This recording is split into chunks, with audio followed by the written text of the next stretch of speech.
Perfect. Thank you so much for joining us today. So my name is Jesse Wieland. I'm the Associate Director at the Office of National Fellowships. We also have Dr. McCall on the. Do you want to introduce yourself very briefly? Sure. Hi, everybody. I am Keith McCall. I'm the Assistant Director of the Office of Graduate Fellowships and Awards. So if you're a graduate student applying for a Fulbright, you'll probably meet with me at some point. Yeah, so both of our office work in collaboration on this fellowship, and we all work with students applying for the academic grants, the creative art grants, which is what brings all of you here today, as well as the English teaching assistantships. I had the same problem last time. If I can get this to work, that would be phenomenal. But regardless, let's see. Hey, there we go. So today, obviously, we're going to be going over the Fulbright Fellowship in general, but we're also going to be trying to have a specific focus on the creative art Fulbrights. I do have a student story that I'm going to highlight later on how one particular alumni of Florida State took advantage of this fellowship opportunity to travel to Germany for their mural project. We're going to be going over all of the different components of this fellowship. Keith can claim to this as well. It's one of the more intricate fellowships that we work with. There are just so many different components, not just the essays that you need to take care of. And so we're going to help you manage all of that. We're going to discuss what helps an application stand out, both at the American Review Committee, as well as the International Review Committee. We're going to go through our process, the Florida State process. And so I was looking at the students that have registered to attend, and I think there was it heavily leaned towards graduate students, but whether you're a graduate student or an undergraduate, applying through our internal process does come with a CCE form, which is essentially a stamp of approval by the university, but I'll get into that a little bit more later. We're going to go over how both of our offices can support you, and then, of course, have time at the end to answer any questions that you may have. But I'll also say that as we're going through the presentation, it is going to be a lot of information. So if you do have a question during the presentation, feel free to type it into the chat. Would love to stop and address it there, or Keith will be monitoring the chat as well and can answer that as well. And then at the very end of the presentation, if you'd like to hang around and if we have time, I'm going to pull up the website as well to kind of go through that and show you how to navigate it, because it's a phenomenal website. It is extremely dense. And so it can be a little intimidating the first time that you go on there, but regardless, we'll do that at the very end.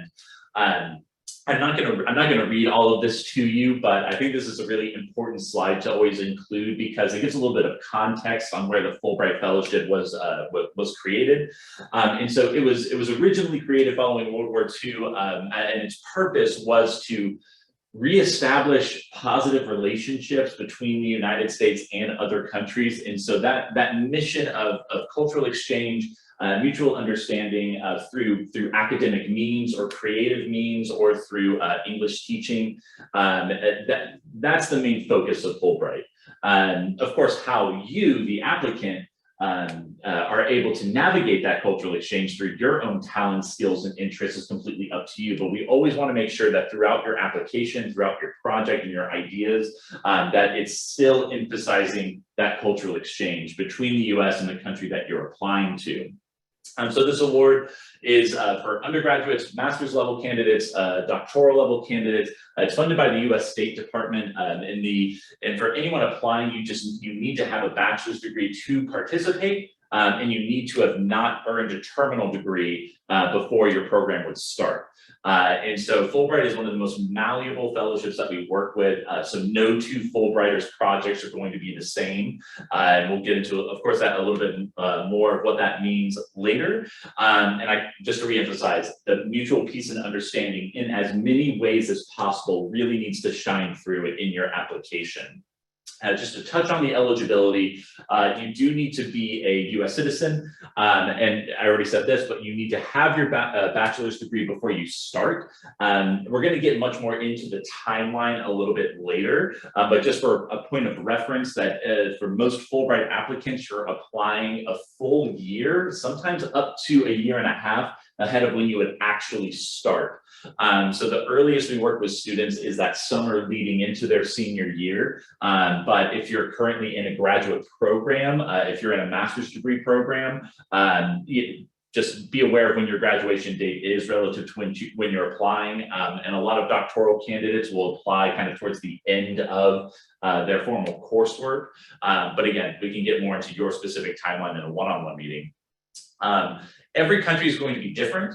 Well, I wouldn't say most. I feel like it's a fair split between countries that have no language requirements versus those that do. And so to be eligible for the country that you're applying to, you need to be able to show that you have at least that, and it's anywhere from beginner to advanced, but say that intermediate level of Spanish, or French, or whatever the language may be. Or if you don't, for example, like if you say you meet that intermediate threshold for your language study, but your project and for it to be done well really necessitates an advanced level, then we also need to find out how in your application, through either your in-country support or through or if you can articulate what courses you're going to take between the time that you apply and when you would actually go. Long-winded way of saying, we need to make sure that we're able to show that you have the proficiency yourself, or you have the support to make sure that you will be able to meet that language requirement for the country. And last but not least, you just need to be in good health. Again, that's something we can discuss on a one-on-one basis relative to the country that you're applying to, but you do need to meet with your physician to submit the satisfactory medical certificate form. So Fulbright exists in over 160 different countries. For the creative art grants, it's usually anywhere from 8 to 12 months. And so if you're taking notes, something I'm going to say multiple times and constantly come back to is that your project idea needs to be feasible. And so you want to make sure that whatever it is you're proposing, that within the, say it's 8 months, that from start to finish, you'll be able to complete the project that you propose. So sometimes for students that are applying to academic grants or creative art grants, it's not that we in any way need to dumb down your idea, but sometimes we need to trim the fat a little bit to make sure that it's manageable. But Fulbright does cover all of your travel expenses, covers your health insurance, covers your cost of living, and you receive a monthly stipend. And so oftentimes we get students that ask like, well, how much is my Fulbright worth? But in English teaching assistantship in Spain is going to be completely different than a creative art project in Argentina. And so there's really no specific value to point to. It just varies depending on your idea.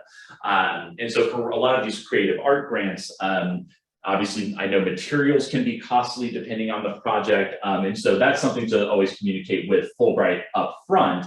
And we can get you that contact information later. But if you do have any concerns about the cost of your project, that should be covered by Fulbright, but you can always reach out.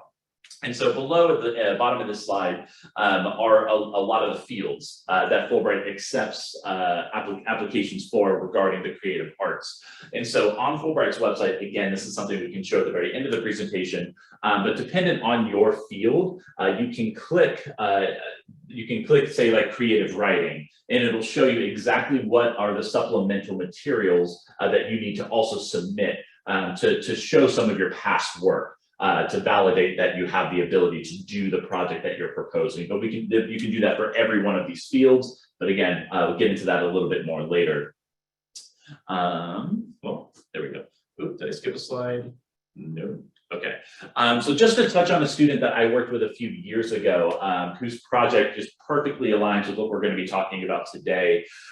So Christina proposed a project in Germany, and it was her research interest really centered around rural flight, specifically for younger populations that were, because she grew up in Kansas, and so she had a very intimate understanding of what these towns have become. A lot of these Midwestern towns that are seeing a lot of its younger populations flee to suburban areas or to urban areas where there are more job opportunities, there's better paying job opportunities, more culture, and I guess dependent on the eyes of the beholder. And so a lot of her artwork was really highlighting some of the beauty of these rural areas and these small towns. And sometimes in kind of a somber way, like a lot of her artwork were almost like these religious themes to it, of these empty, like, you know, decaying barns that, you know, once held, you know, so much life and people. So it was long story short, I'm not going to do it justice. It was just a very interesting project and an idea that was very personal to her, but also allowed her to find that personal connection with her hometown in Kansas and its heavy German influence, to why she wanted to travel to Germany, specifically to a rather small town in Germany, to create this mural with all of those similar themes. And I'll get into some of the specific aspects of her project a little bit later, but one of the most important aspects of any Fulbright application is your letter of affiliation, which essentially you can submit up to 1 or up to 3 for the country that you're applying to. And for most countries, that's going to be some sort of academic affiliation. So what professor, which university is going to back your idea, provide you the space that you need or the materials that you need. And so Christina did get that, and as you can see, Professor Kuhn. And so she met that requirement, but one of the most unique things about her application, beyond just, you know, her artwork and those samples that she submitted, was the fact that she got an affiliation letter from the mayor of the town that she was wanting to go to. That, and I'm not saying this is what you need to do to have a successful application. I think that would be an unrealistic expectation. But the mayor of this town was just really excited that she wanted to travel to Germany and wanted to engage with the local community and local leaders to put on this project that was very collaborative. And so I think that was just one of the most unique aspects to any application that I've seen. But it goes back to the feasibility of her project, in that, you know, she had the talent. She was able to showcase the talent and skill that she had through some of the artwork that I listed. But also, it was a project that was supported by the community, which I think at that national review level really speaks volumes. So long story short, Christina's application was really phenomenal, but very cognizant of the people and the culture and the place that she was going to. But moving on from, if I can get this little clicker to work, I promise my presentation will go much more smoothly. So in thinking of the application as a whole and all of the components that you need to submit, obviously you have the online application. Now, the reason that's on here is because every year there's always, you know, a handful of applicants that put off the application till the end, meaning all of the information that you need to submit. And the online application is an extremely deconstructed resume, and it does take a lot of time to put together. And so we always emphasize making sure that you're filling out all of your past work experience, your research experience, you know, make sure you're filling all of your personal information. And there are short essays in the application. I think there's 3 or 4 short essays, depending on your project, that you need to fill out. And that can often be overshadowed because of the statement of purpose and the personal statement, but those essays are just as important. So long-winded way of saying, make sure that you're cognizant of the online application. Also, I see that there is a question in the chat, so let me check that really quickly. Oh, awesome, thanks, Keith. Now, the main component that you're going to be working with either Keith or myself or one of our other advisors that aren't present today is going to be your statement of grant purpose or your personal statement. It may seem like a lot of writing, the 3 pages, but it goes by extremely quickly. And it's not even a full 2 pages in statement of grant purpose, because 3 of those lines are devoted to your heading. So you actually have a little bit less than 3 pages to not only articulate why am I applying to this specific country, and really dig into your project and the community and the feasibility of your project. But it's also asking you to include the ways in which you're going to engage with the culture or the place beyond your project. And to do that well and with detail in 2 pages is extremely difficult. And even with the personal statement, I always tell my students that, yeah, it says 1 page, but you really have at best 3/4, more likely half a page, to give me like a very relevant anecdote or example of your story, or that connects you to the work that you're doing or your craft, or that connects you to the place that you're going to. And then you need to spend that last quarter, that last half of the essay, bringing it back to, okay, so why Fulbright? Or where is this opportunity, or where could this opportunity take you following the experience in your academic or professional career?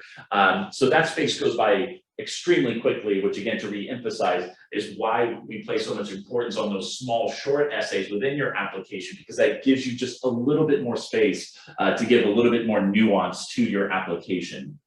The language evaluation, again, I've already gone into a little bit of detail on that, but you need to make sure that you meet that minimum threshold. But depending on the nature of your project, if you do need advanced proficiency and you don't have it, we need to find those resources and how they're going to be able to support you in country.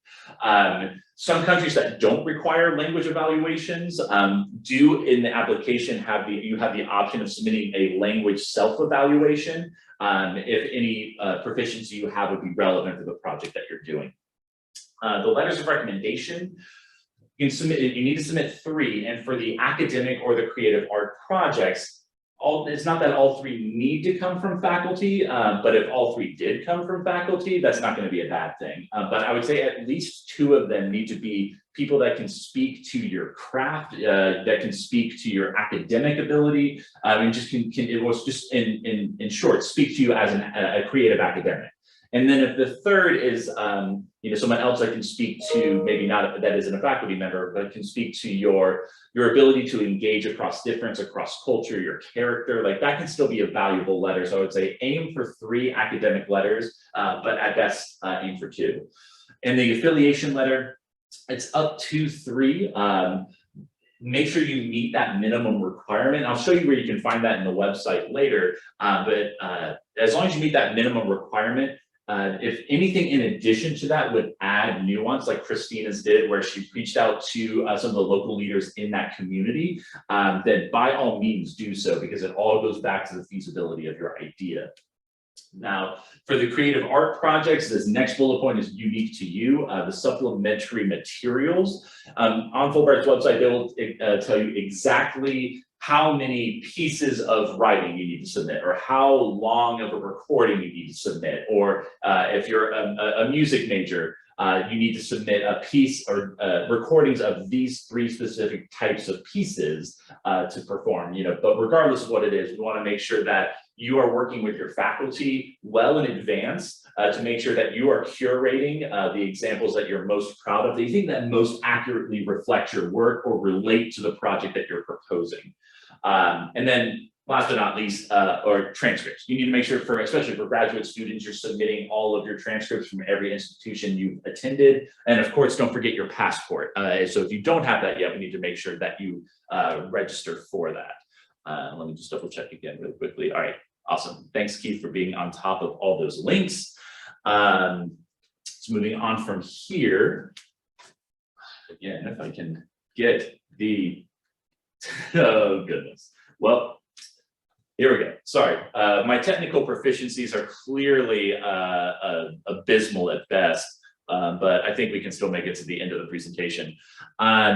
So what makes for a strong application? Obviously, a commitment to the Fulbright mission, that mutual peace and understanding that is built through the vehicle of your project, your idea.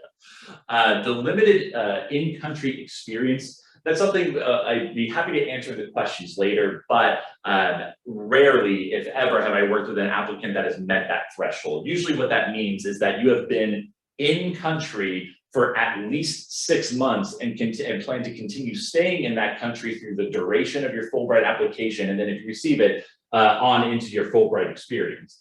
That might be too much in-country experience.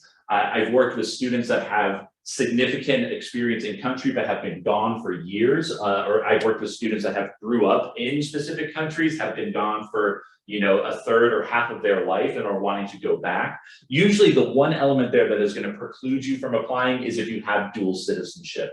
And 9.9 times out of 10, that's going to make you ineligible. But some countries, and Mexico comes to mind, where if you have dual citizenship, that great, we would still love to have your application. But would love to answer that later if you have a question, or in a one-on-one meeting, we can talk about that.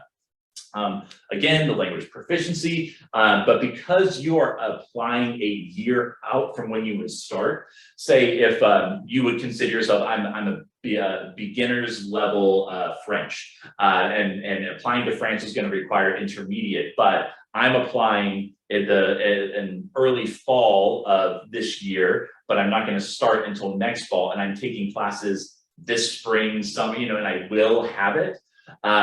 You want to make sure that you state that in your application. You can either, you know, in some of the short responses in the essay, or perhaps whomever is filling out your language evaluation form can accurately evaluate where you are, but also state that they are going to continue studying this language prior to their arrival.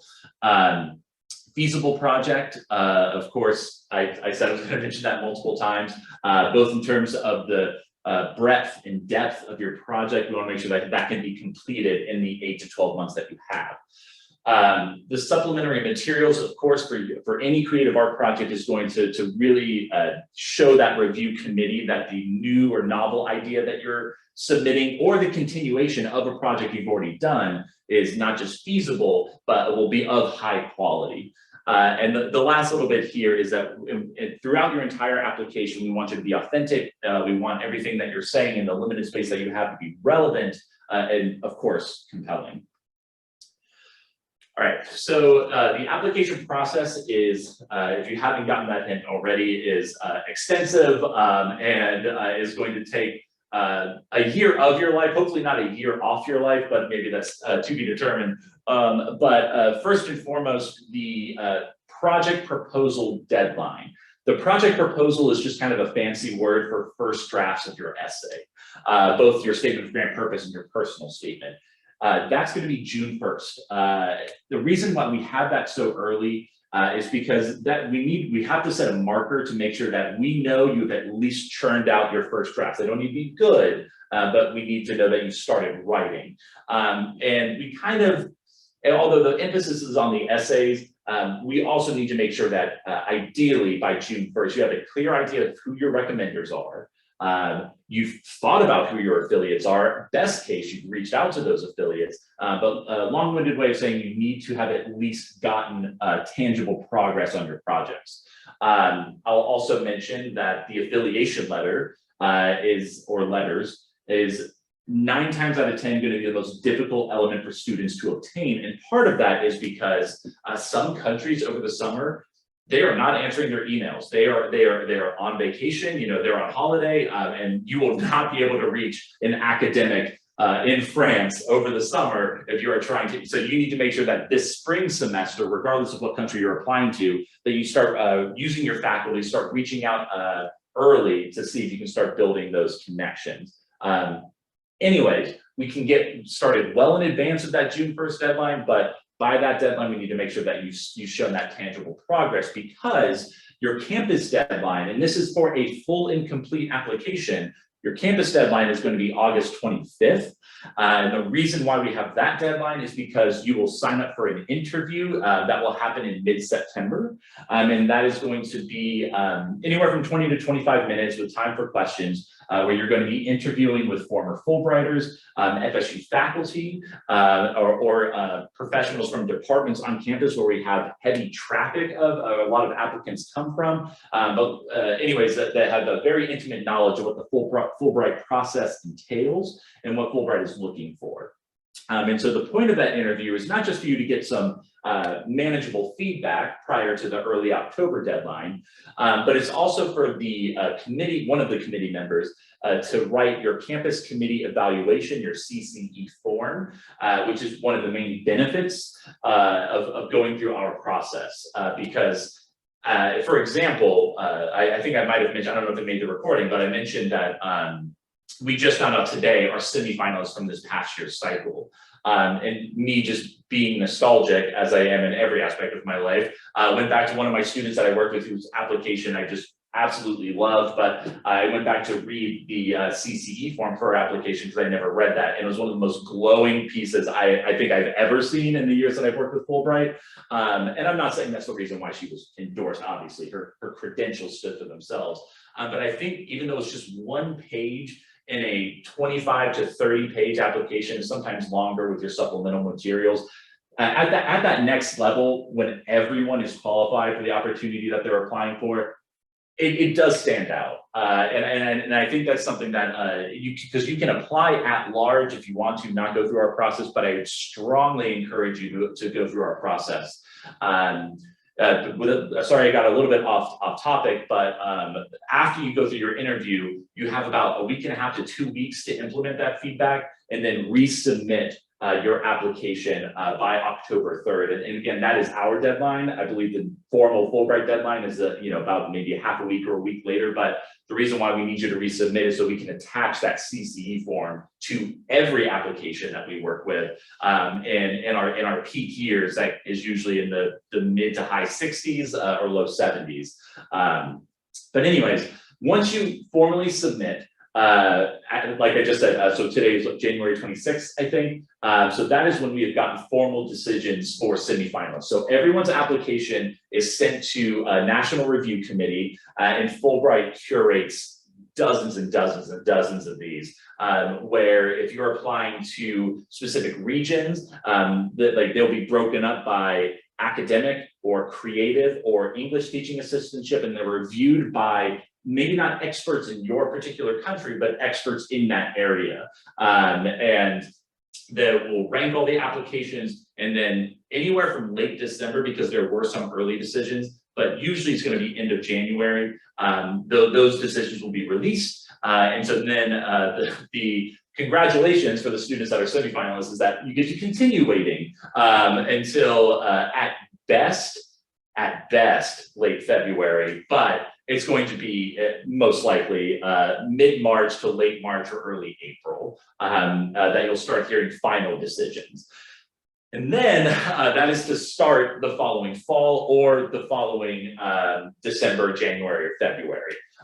So as you can tell, you're going to be starting working on this project, this application this semester, or at the latest this summer, to submit next fall, to hear back by next spring, to then start the following summer, fall, or spring. So it is a very involved process, but for any applicant that I work with, I always encourage them to, after you're done applying for Fulbright, to honestly just operate and move on with your life as if Fulbright does not exist. So if you're applying to graduate school, if you're applying for other jobs and opportunities, if you're applying for internships, whatever it may be, never put all of your eggs into one Fulbright basket, because it is a competitive process. And although our numbers are good on a year in, year out basis for students that are placed, we want to make sure that you're pursuing other opportunities.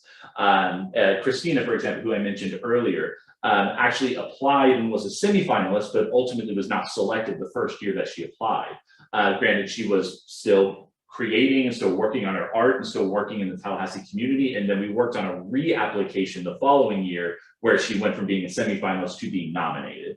And so we have success from reapplicants every year, but make sure that you're always pursuing other experiences, because I've had plenty of examples over the years of students that have, not just for creative art fellowships, for ETAs or for academic grants, that in the end may not receive the Fulbright, but through the connections that they've established in country, through the process, and with faculty that they're working with at FSU, still go and do that experience, maybe not with Fulbright, but they still find other outlets and other ways to do it. And so we want to make sure that you're considering all options, not just Fulbright. And so obviously we at OGFA and ONL, we can spitball your project and your ideas with you, make sure that we're finding the best opportunity for you and help you, manage all of the application components that I just went into. Obviously it's a lot, we know it's a lot, and that's why getting multiple sets of eyes on your essays, on your short answers, communication with Fulbright. We also have plenty of sample essays. We have connections to FSU alumni that have participated in Fulbright. So there's a lot of resources that you can access through both ONF and OGFA. We also will go with you and make sure that you're finding the best letters of support for your application. We also have subsequent workshops for personal writing. So we have one coming up on April 13th to just workshop your essays. And we also will have weeks where in the past we've partnered applicants with other applicants to review each other's essays to, again, get as many eyes on your essays as possible. And we also have some contacts within Fulbright that we can always put you in touch with if you have very specific in-country questions. So this is our contact information. AGFA is at the top, ONF is at the bottom. So if you're a graduate student, please reach out to Dr. Stevenson or Dr. McCall. And honorine should also be an AGFA over the summer, I believe. If you're an undergraduate or an alumnus, feel free to reach out to myself or Bonnie, and we'd be happy to meet with you and go over your specific ideas. So I know I got through that.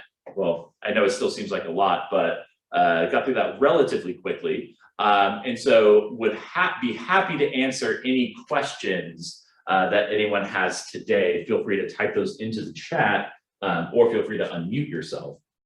And so we'll go and give a couple minutes for questions, and then we can move on to the website for those of you who would like to hang out for that.